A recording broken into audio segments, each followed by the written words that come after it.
that I guess the city of Atlanta had purchased with the help of Coca-Cola that belonged to Dr. King. And they were gonna be auctioned off to anybody, and the city stepped in to buy them, so they just wouldn't kind of get auctioned off to a private buyer. And so one of the first projects we did was called Words That Changed a Nation, which was a doc that literally looked at kind of the writings of Dr. King over time.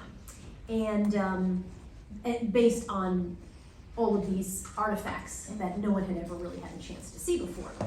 And I love doing it. I mean, it was just very different, but it still felt like it was journalism. It just felt like a really deep dive. I mean, sometimes you're doing stories and you're like, in less than 8 seconds, tell me, and it's so hard. And I love that documentaries, people could explain something. They could go on, they could hold two thoughts in their heads or be contradictory, right? You could go back and forth and have a little more context. So I really love the opportunity to do that. And then I started doing more. I was asked to do a doc series called Black in America, which did really well for CNN, so they started an entire unit. Then I got fired off of anchoring the morning show. Oh. So being fired, which anybody who's gonna anchor, you're gonna get fired, that's what happens. But it's a really crazy thing because they basically, usually you read about it first in the New York Times, which is incredibly awkward because you're on the set reading about how you don't have your job anymore. And so at the end of that meeting, I was talking to my boss about it. He's like, we want to take you off the show. And I said, okay, well, he said, well, what do you want to do? And I said, I would like to do documentaries. I've been doing them very successfully. And I wanted to anchor a doc unit. So I ended up becoming the anchor of the In America unit, which was an amazing opportunity. And I often tell that story because I want people to remember at the time, I mean, it's so embarrassing, literally, to have to anchor a show when everybody's reading how you're not doing the show anymore. But it was the thing that allowed me 10 years later to create my own company because I had done documentaries. And when I left CNN, I took my entire library with me. I own it. It gave me something, one, to start selling. It allowed me to really transition into doing docs. I still do some reporting and some anchoring, but most of my time is spent running a production company. And so I think it's just, I mean, there are a million stories that people will tell you about, like the thing that feels like, oh my God, this is terrible, this is so horrible and embarrassing, really ends up being the thing that opens a lot of doors. And so you always have to be very open about, like, and I'm pretty good at this, and I think developing that is important. Like, so, boo-hoo, this is sad, but how can I make this work for me? Like, what is the good that I can eke out of this? How do I make this new thing amazing? And I think when you think of it that way, you often kind of look at everything as a new opportunity. But yeah, go cry for a day and feel sorry for yourself, but then move on to how do I make this great? And I think that was, it ended up being such an important, I don't think I could have the job I have today without having made that transition. At the time, the head of Time Warner, Dick Parsons, was a mentor of mine. He called me up, he's like, how you doing? I said, oh, okay. He's like, so, you got a new gig, can you make it work? I'm like, yeah, I think I can make it work. He goes, good, go for it. Hangs up the phone. But like, that's what it's about. You got a new opportunity. Get over the other thing and move on and take advantage of it. Go ahead. What's your name? I am Khalees Scott, a graduating senior and majoring in broadcast journalism. My question for you is, you do say that you went from anchoring to being a producer. Now you own your own company, but you do report on, some occasions. How do you know when to go into that anchor mode and switch from that to going back to your production mode? It's very clear because you have clients and contracts. So I anchor a show called Matter of Fact. So literally I'm an anchor. Every so often they send me out to report. Like, it's not fuzzy at all, ever. A lot of our docs, like the one that's gonna run tonight, there's no reporter in it. So it's not a reported doc, so my job was producer. And before I was a reporter and an anchor, I was a producer. And producer, as everybody here knows, can mean anything, right? I always think it's like the person who keeps all the shit together. Like, that's what a producer does. They just keep it together. And that can mean from getting everybody coffee to making sure that you have legal rights to run the video clips that you have. So a lot of the stuff that I do now is kind of the oversight, like making sure everybody gets paid, we have a legal right to run this, et cetera, et cetera. And then sometimes in some of the docs, I'm actually asked to be in them. And so then I'm also talent in the doc as well. But it's never unclear. You go in very well aware of what the role is going to be. Go ahead. Hi. So So my name is Jasmine Butler. I'm also a graduating senior, and I serve as our president for FABJ. But my question is, how did you use like your storytelling and foundational skills from reporting and anchoring to navigate like documentary and film? Yeah, listen, at the end of the day, it's about storytelling. And I think the hardest thing for all of you to do, whatever you end up doing in journalism, right, is to clear all the noise out of your head and get back to like, what story are you trying to tell? Whenever I get stuck in my writing or I'm like overthinking it or it sounds really boxy and not interesting and you just go like, all right, what am I trying to tell? Why would anybody want this story? Because sometimes I think you get in your own way, and when I started I'd be like, officials say just slightly after 2 p.m. A group of men, blah blah blah, in some kind of like lingo, like could it be foul play? Who has ever said the words foul play in their entire life? No one. But in news we use it all the time. Like, when is ever like, wow, was that foul play? Never. And so a lot of like learning the process of your voice, right, is saying, how would I say that? How would I be the one who would actually articulate the story I'm trying to tell, and the audience that wants to get information from me because they trust me? So a lot of whatever you do, producer, writer, PA, anchor, reporter, right, is clearing out all that other stuff. So that, because you're doing it because you want to sound authoritative, or you want to make sure people respect you, or you're nervous. I used to do interviews where I would interview somebody and I'd have a list of questions as an anchor.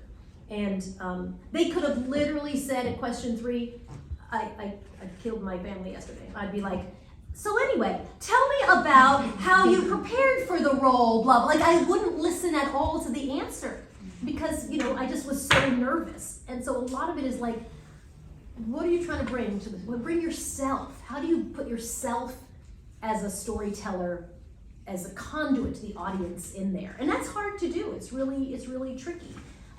So it was never an issue for me about storytelling's different. I think it really is just, here are the marching orders for this. Here's a marching order for a live show. Here's the marching orders for a tape show. Here's the marching orders for when you have 1:15. Oh, you have 2.5 hours. That's what really makes the difference. We'll do right down here. You could definitely ask a question. Want to? Go ahead. Okay. Hi, I am Skylar Celeste Boone, a graduating senior broadcast journalism scholar. And I have a question more so about what advice would you give? Many of us in here are seniors and graduating seniors, but also we're just young adults trying to break into the industry. What advice would you give us as we're going on interviews, or just like what advice would you give yourself in our position? Yeah, so a couple of things I would say.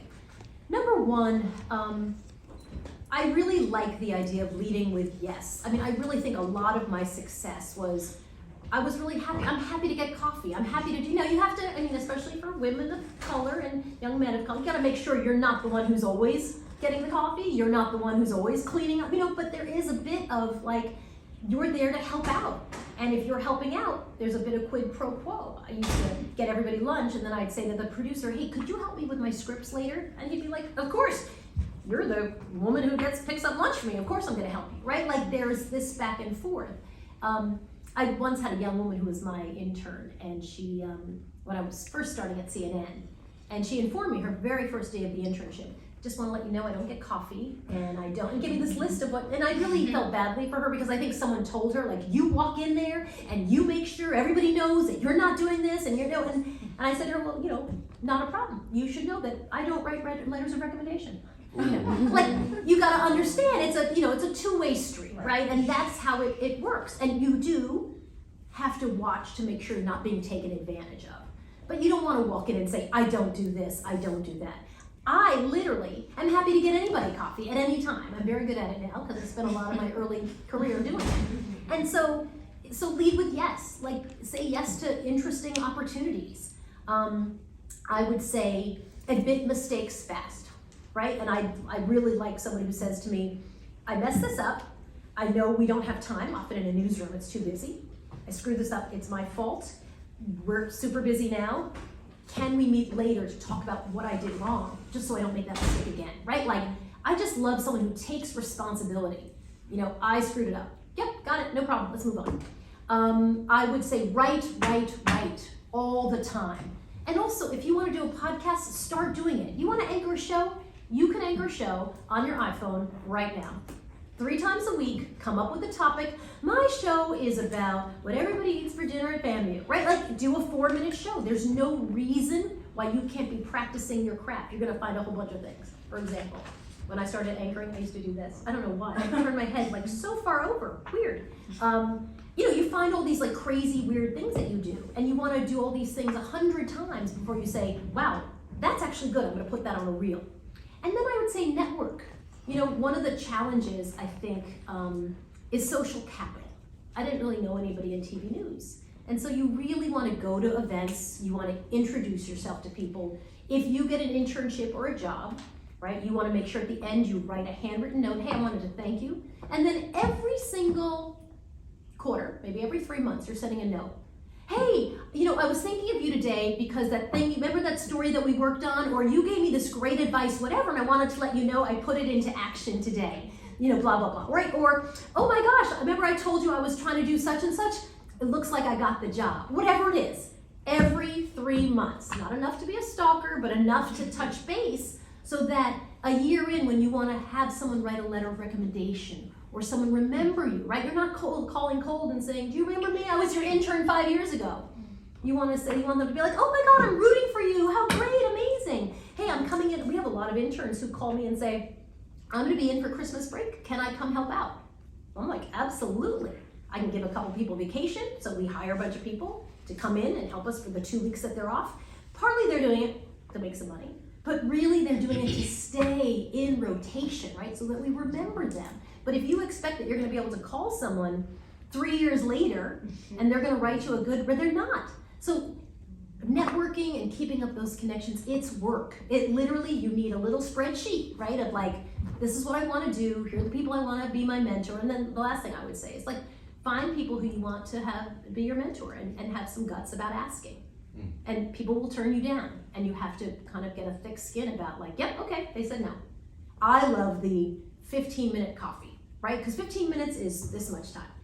If you don't want to do like do you have 2.5 hours that I can hang out with? Oh my gosh, that's terrible. But 15 minutes, and then you say, oh my gosh, thank you so much. I don't want to presume anything, but I would love to check back in with you in a few months. Would that be okay, right? And most people will say, of course that would be okay. And again, it always has to be forward. What can you do for them? Do you need any research on this? Can I be helpful? I'm just checking in. The advice you gave me was great. I just wanted to tell you what I've achieved. I feel like you were helpful in my career, right? People love that. You don't want to just be asking for help all the time. And I think that's how you create a relationship. If you're not a person who would say, well, my daddy owns the broadcasting company, so I'm just going to ask him for a job. It's really about networking. And I would put a lot of thought and a lot of strategy into really thinking about that. Because there are people whose daddies own the network, right? Or whose cousins are in charge of the hiring. Or whose, friends all work at ABC News, right? Like they have a leg in because those are folks they know. So you're gonna have to come up with your own strategy to force your way in. Yeah. Very sage words of wisdom that you just poured into everybody, including myself. Cara Bailey, ABC 27 here locally. Good to see so you. You're volunteering to have some of these young people come and shadow you. Absolutely. I would love that. We're open to that. And connect with me, sure. I've seen some of that already. We've got somebody sitting here right now. You touched on one of the things that I wanted to talk about with the networking, and I'm going to kind of pull it into both of them. We talk a lot in the newsroom about process journalism, and so thinking about the networking that you just talked about and the documentary that we're about to watch, can you tell me about the process of kind of sourcing some of that information and how networking played into that, building those relationships to get that material? Such a great question, because in documentaries especially, you have to have an in. We sell docs, right? So what I do is I have an idea. I usually do some kind of a deck. We do a PowerPoint or something so we can pitch to networks. And we sit down with them, half-an-hour meetings, and we say, oh my gosh, we have this amazing idea that we want to sell to you. So in the case of our Rosa Parks doc, we pitched that, and Peacock said, oh, we're very interested in that. So then you keep having meetings. What would it be? Who would be in it? Et cetera, et cetera. But what they want to know is, so what do you got? Are you going to be interviewing Rosa Parks family members? And if you say, I actually don't have them, and I can't really get that, then nobody wants that. So you have to have something that you're bringing to the table that makes them say, we're gonna go with you versus 10 other people that they could hire. And so it's always about networking. And a lot of that, I think, is about having a credibility and an integrity and an honesty. I mean, I'm a big believer in starting at this moment, be that person who's a hard worker, be that person who doesn't lie, be that person who says, I made a mistake, be that person who is, just honest with people, where someone's like, oh, they're just a good egg. Like, that's a great, hardworking young person. Because that's what allows people, as you build your career, to say, oh, I want to tell my story. I mean, now that I've been doing this for 97,000 years, people will say, oh, I know Soledad, I know her work, right? And so you build on your work. When we did Black in America, oh my gosh, it was so stressful because our team had virtually no Black people.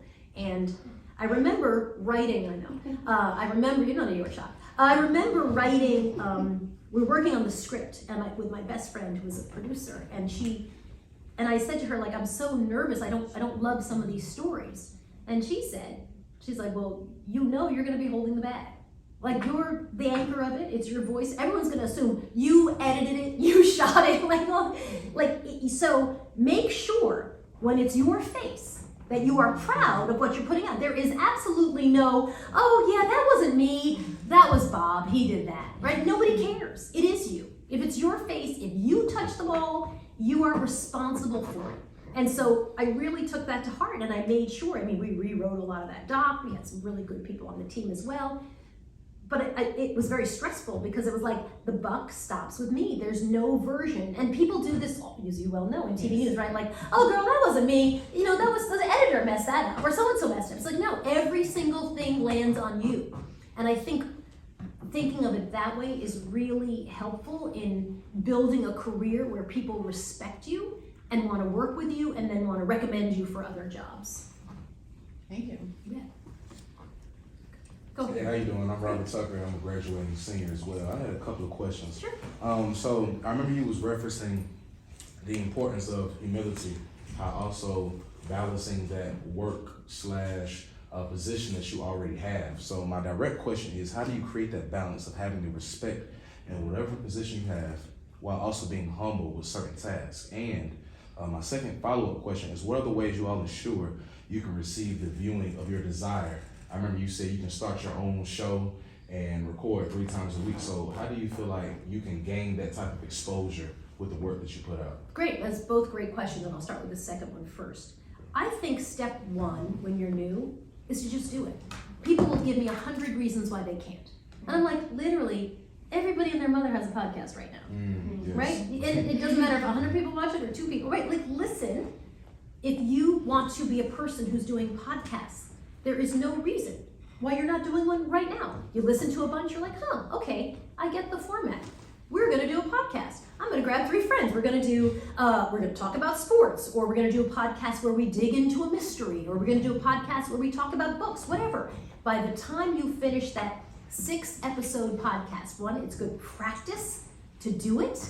You'll be surprised, like, oh my gosh, the first 20 minutes are great, and then I realized, we don't have a lot of content for this. Or, I'm really good at this. Or, I am really terrible at this. Or, I don't enjoy this at all. I actually love the producing of it. And I like when Billy Bob is the guy who's the one in front of the camera, in front of the microphone, right? You'll just learn so much.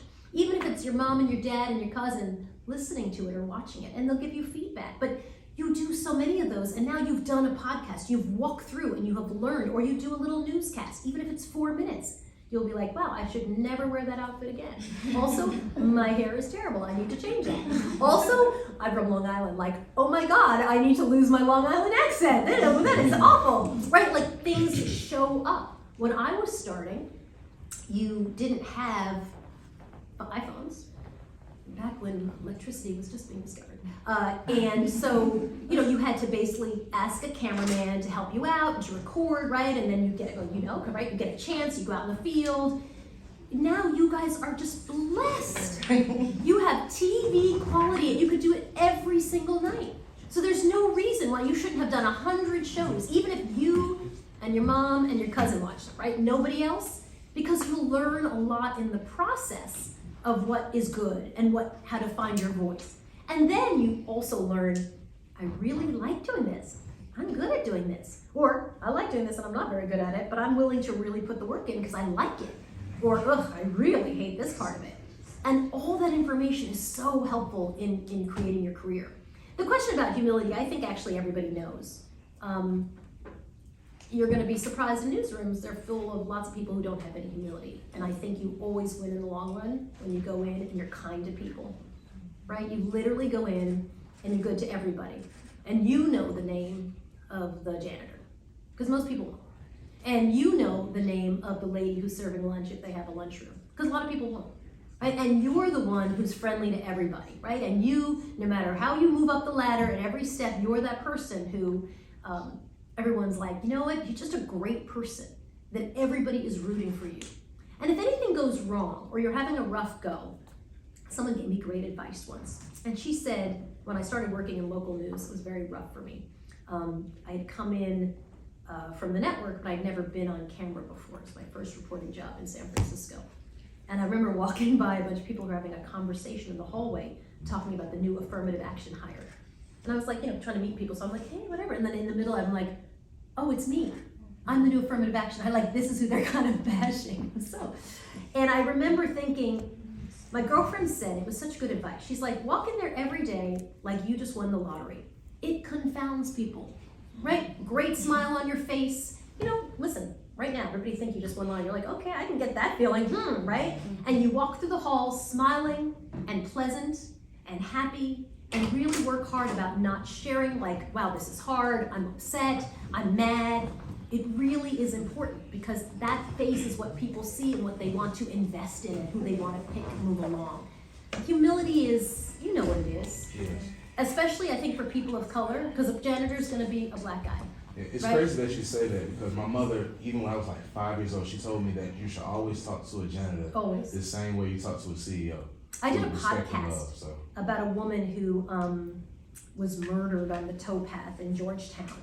And in this podcast, there's a black woman attorney, one of the first black attorneys in the country, and she's representing a young black man who's been charged with this murder. And the way she's able to win his case is that the elevator operator is a black woman who's taking all the lawyers up and down. And they're all talking and basically ignoring her because she's just the elevator operator.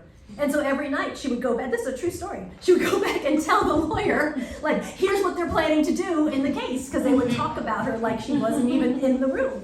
So, and I think, often the janitor's gonna be a black person, right? Often the lunch ladies, and so I think, let me promise you, they're rooting for you. We all have had that experience where someone's like, girl, I have saved this piece for this pie for you because I know you like it, or I'm watching you. And you have to be the same way, right? Like, this is making sure that you see everybody's humanity and you're never too busy to recognize somebody who's also part of the team. It's really important. It's very easy to suck up to people in power. You really have to make sure that you're constantly never too big to be kind and good and helpful to the people who can't do anything for you. Because actually those people can do a lot for you. Thank you. Thank you guys. Thanks for the questions. Right people. So first of all, it's very easy to find a friend group where everybody's just bitching and complaining. So you've got to really be careful of that and make sure you kind of remove yourself from that. You'd be amazed on stories. There's so many great people who do so many things in the faith with no money, no resource. So you kind of, the more I go out and do stories and meet actual people doing stuff, it's hard to be cynical because they're often so amazing, right? And they don't have a ton of money. Second tweet, knew that. Third tweet, didn't know that. By the fifth tweet, she's like, I had no idea. And so these two women came to us and said, and these tweets usually were like 25, 30 tweets long. And after the second or third, it was just stuff that nobody knew. And so she came to us, and the two of them came and said, we think this should be a documentary. And I was like, obviously someone's done a documentary about Rosa Parks, right? And they hadn't, which also surprised me, but kind of fit in with what I think we quickly realized was the theme, which is Rosa Parks is a woman whose history you think you know, but you don't. And Rosa Parks' entire legacy has been boiled down into this one moment on a bus. And most people don't know much about her beyond that. And so I was so surprised as we were doing this project to just learn so much about Rosa Parks. ways in which she was an even more amazing hero than we thought, and ways in which, in some ways, the civil rights movement let her down. We can talk about that in a minute. And ways in which her participation in the Montgomery bus boycott, which I thought was basically, she sat on the bus, there was a boycott, it ended, everybody kind of moved on. She never worked again. She literally was never employed, and her husband as well, again. And so they moved on to Detroit because they were absolutely impoverished. And so I think there were all these really interesting angles. If you were to ask Rosa Parks, who was the person she most admired in the civil rights efforts, she would have said, well, she loved Dr. King. It was Malcolm X who she admired, right? So you're kind of like, wow, there's a lot of contradictions in this woman that I thought I kind of knew. And so we knew it would be a great topic. We just had to find a network to buy it. We decided to partner with Peacock. And then I think a really brilliant choice by one of our producers was to use the voice of the actor Lisa Gay Hamilton, who, because of course, there's not a lot of video of Rosa Parks talking. It was interesting as we heard her voice, we began to realize how rarely we heard her. So you didn't really know her voice. And so Lisa Gay was able to read a lot of her letters. She wrote constantly. And so she had a lot of letters that we could bring to life through the voice of Lisa, basically playing the role, the voice of Rosa Parks, which we thought was a really amazing device to make sure that we were telling the story of Rosa Parks in her own words. Beautiful. So, as the executive director, you're listed as the executive director. So, we have a lot of students out here, and you will see a producer all the time, the executive producer, I'm sorry. So, as the executive producer, what was your role? So when you're the executive producer, your role is basically everything from making sure everybody's happy, to making sure you hit deadlines on time, to making sure people get paid, to making sure you deliver, to making sure the network's happy, to making sure it runs. We had the directors who were out in the field doing a lot of the interviews, but we all sat around to talk about, and partly because I'm a collaborative person, I really love people to talk about, like, so how do you see it? How should we do this, right? Here are the amazing things we have, some great archival video, and not enough of it for a full time. A lot of Rosa Parks contemporaries are no longer alive. Who should be telling the story? And that was kind of a group meeting of everybody getting together and saying, how do we overcome some of these challenges? And then, of course, probably the biggest thing is, how do you tell the story of Rosa Parks? Rosa Parks' life, Rosa Parks commented on 9/11. Like, she was alive weighing in the press about 9/11. So the arc of her life was so long. And again, I think we just don't really understand or remember her impact on history outside of that 1 million on the bus. So we knew it needed to be more than that. But then how do you tell her life story was really what we had to come up with. So when you're the executive producer, you're kind of responsible for just keep people happy, everybody happy. Contributes to the movement when they did. I mean, if you look at the March on Washington, literally, you had all these women that did so much, and they just didn't have a voice. They didn't even have 30 seconds to say anything at the March on Washington. So I think to some degree, it's a product of the time, where women were just seen as less than and helpers, even if they were the ones who were heavily involved in strategy. But that's a good question, and I'd be curious about what experts would have to say about that, because certainly what I've seen over the last 10 years is going back and saying, well, here are the people who were involved actually. Here's who really did it, and here's who they were, and whether they were women or they were gay or whatever. Like, this is who they were, that sometimes they weren't able to share their story, or they were just written out altogether. Thank you. So it says African Americans and Blacks can be a force to be reckoned. But I think it's actually good advice for a lot of young people, even if they don't want to be journalists. What I think has made me successful is that I'm a list maker. And I think when you're a list maker, you really can be very intentional and on track with the things that you want to achieve. So I would say, number one, start making a list. What are you doing today? What are you doing tomorrow? What are you doing next month? What are you doing next year? What do you need to get to in 2023? How about 2024? What, like that's what I literally have lists every single place. If you want to be a journalist, you have to learn to write. You have to learn to write. And the only way to learn to write is to write. And the only way to get good feedback on your writing is to bring your writing to someone and say, could you look at this? Is it terrible or is it good? And then come back the next day with the corrections. It's the only way. Write and rewrite and rewrite and rewrite again, right? I told the journalism students, when I was starting out in journalism, we didn't have iPhones. So if you wanted to put together a reel to get a job, you had to befriend a photographer and then one day go out in the field and bring like 3 different jackets so you could do like your stand-ups with your different jackets on back to back to back. Now, if you have an iPhone, there's absolutely no reason that you can't be shooting yourself, reporting, telling stories. Like if that's what you want to do, you can do that right now. And if you want to do podcasting, you can do that right now. I only have 6 people watching it, your mom, your dad, your cousin, but you can be doing the work of it because so much of what we do is the practice of doing it. By the time you're actually asked to do it, you will have done it 100 times, and so you'll be so much farther along. And then I think the other thing is to really learn how to be resilient. Right? Like you've got to get in there and get advice and bounce back and be willing to say, I messed this up. How do I fix it? How do I get better? It's really hard. Some days are just like not the day when you want to hear what you did wrong.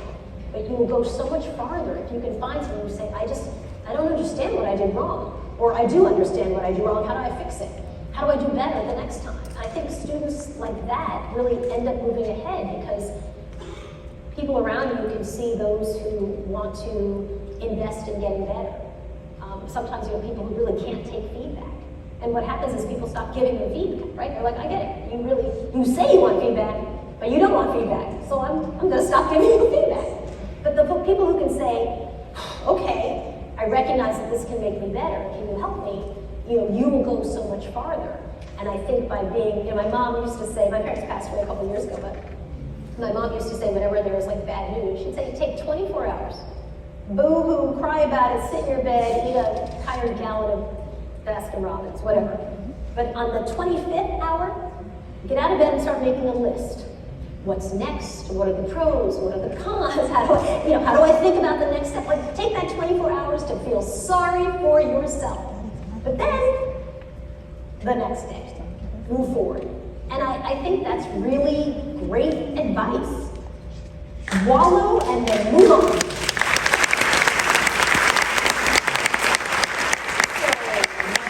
So, we're talking about moving on. So what are you moving on to next? Oh, interesting. So we actually have some really interesting